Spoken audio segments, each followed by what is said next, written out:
CM ಸಿದ್ದರಾಮಯ್ಯನವರಿಗೆ ಹೈಕೋರ್ಟ್ನಿಂದ big relief ವಿಚಾರಕ್ಕೆ ಸಂಬಂಧಪಟ್ಟಂತೆ ಲೋಕಾಯುಕ್ತ ಸ್ವತಂತ್ರ ತನಿಖಾ ಸಂಸ್ಥೆ ಅಲ್ಲ ಅಂತ ಹೇಳಲು ಬರೋದಿಲ್ಲ.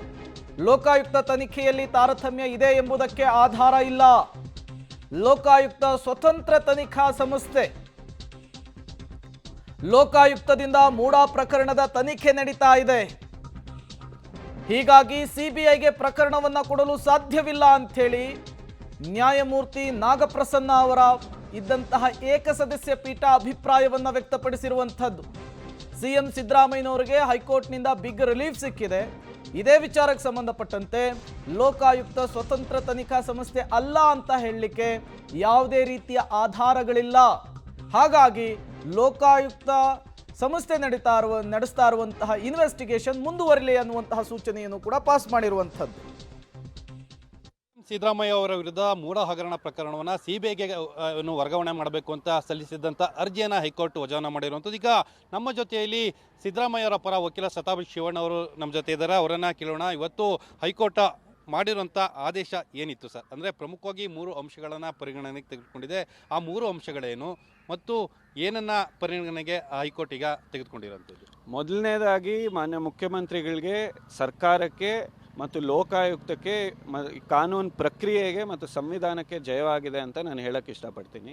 ಸ್ನೇಹಮಯಿ ಕೃಷ್ಣ ಎನ್ನುವ ವ್ಯಕ್ತಿ ಅವರು ದೂರನ್ನು ಕೊಟ್ಟಿರ್ತಾರೆ ಸ್ಪೆಷಲ್ ಕೋರ್ಟ್ಗೆ. ಅಲ್ಲಿ ಲೋಕಾಯುಕ್ತನೇ ತನಿಖೆ ಮಾಡಲಿ ಅಂತ ಕೇಳಿರ್ತಾರೆ.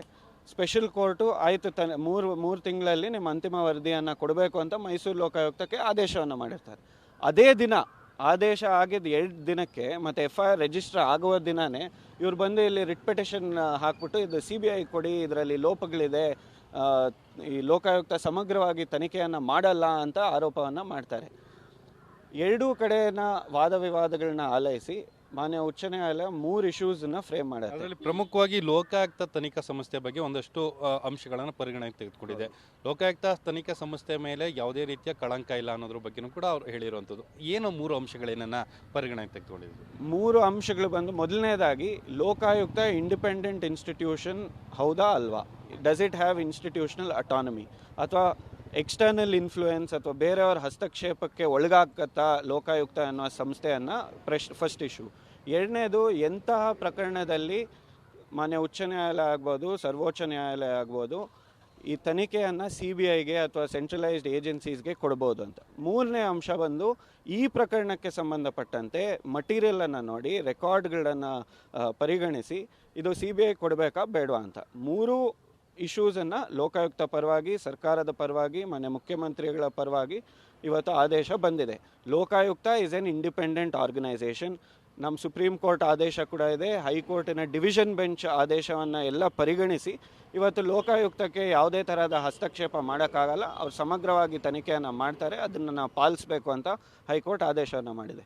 ಈ ಕೇಸಿಗೆ ಸಂಬಂಧಪಟ್ಟಂಗೆ ಮೆಟೀರಿಯಲ್ ನೋಡಿದ್ದಾರೆ ಲೋಕಾಯುಕ್ತ ಅವರು. ಅವ್ರ ಇನ್ವೆಸ್ಟಿಗೇಷನ್ ಮಟೀರಿಯಲ್ ಎಲ್ಲ ಪ್ಲೇಸ್ ಮಾಡಿದರು, whether it is a final report R otherwise place ಮಾಡಿದರು. ಅದನ್ನೆಲ್ಲ ನೋಡಿ ಇಲ್ಲಿ ಪ್ರಕ್ರಿಯೆ ಸರಿಯಾಗಿ ನಡೆದಿದೆಯಾ, ಇನ್ವೆಸ್ಟಿಗೇಷನ್ ಕರೆಕ್ಟಾಗಿ ಮಾಡಿದಾರಾ ಇಲ್ವಾ, ಯಾವ ರೀತಿ ಪ್ರಶ್ನೆಗಳು ಕೇಳಿದ್ದಾರೆ, ಅದೆಲ್ಲ ಮಾನ್ಯ ಉಚ್ಚ ನ್ಯಾಯಾಲಯದ ಮುಂದೆ ಇತ್ತು. ಅದನ್ನೆಲ್ಲ ಪರಿಗಣಿಸಿ ಈ ಕೇಸಲ್ಲಿ ಲೋಕಾಯುಕ್ತ ಕರೆಕ್ಟಾಗಿ ಕೆಲಸವನ್ನು ಮಾಡಿದ್ದಾರೆ.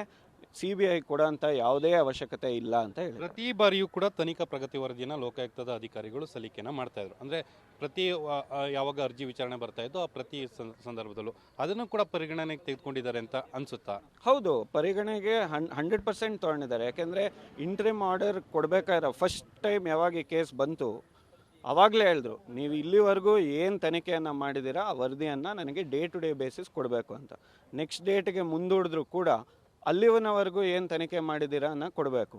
ಸೊ ಸತತವಾಗಿ ಲೋಕಾಯುಕ್ತ ಇಂಡಿಪೆಂಡೆಂಟಾಗಿ ಅವ್ರ ಕೆಲಸವನ್ನು ಮಾಡ್ತಾಯಿದ್ರು. ಅದನ್ನು ಹೈಕೋರ್ಟ್ ಕೂಡ ಮಾನಿಟರ್ ಮಾಡ್ತಾಯಿತ್ತು. ಇವಾಗ ಹೈಕೋರ್ಟ್ ಮುಂದೆ ಇದ್ದಿದ್ದ ಪ್ರಶ್ನೆ ಒಂದೇ, ಕಾನೂನುಬದ್ಧವಾಗಿ ಕಾನೂನು ಅಡಿಯಲ್ಲಿ ಲೋಕಾಯುಕ್ತ ಅವರು ಯಾವುದೇ ತರಹದ ಹಸ್ತಕ್ಷೇಪಕ್ಕೆ ಒಳಗಾಗದೆ ಅವ್ರ ಕೆಲಸವನ್ನು ಮಾಡ್ತಾಯಿದ್ದಾರಾ ಇಲ್ವಾ. ಇದನ್ನೆಲ್ಲ ನೋಡಿ 3ನೇ ಇಶ್ಯೂವನ್ನು ಫ್ರೇಮ್ ಮಾಡಿ, ಈ ಇಶ್ಯೂ ಅಲ್ಲಿ ನಾವು ಯಾವುದೇ ತರಹದ ಹಸ್ತಕ್ಷೇಪ ಇಲ್ವಾ ಅಥವಾ ಎಕ್ಸ್ಟರ್ನಲ್ ಇನ್ಫ್ಲೂಯೆನ್ಸ್ ಇಲ್ಲ ಅಥವಾ ಈ ಗೌರ್ಮೆಂಟ್ ಸರ್ವೆಂಟ್ಸು CMನ ಪ್ರೊಟೆಕ್ಟ್ ಮಾಡ್ತಾ ಇರುವಂತಹ ರೀತಿಯಲ್ಲಿ ಯಾವುದೇ ಅಂಶಗಳಿಲ್ಲ ಅಂತ ಪರಿಗಣನೆಗೆ ತೊಗೊಂಡು ಇವಾಗ CBI ಕೊಡಬಾರ್ದು ಅಂತ ಹೇಳಿದ್ದಾರೆ. ಈಗ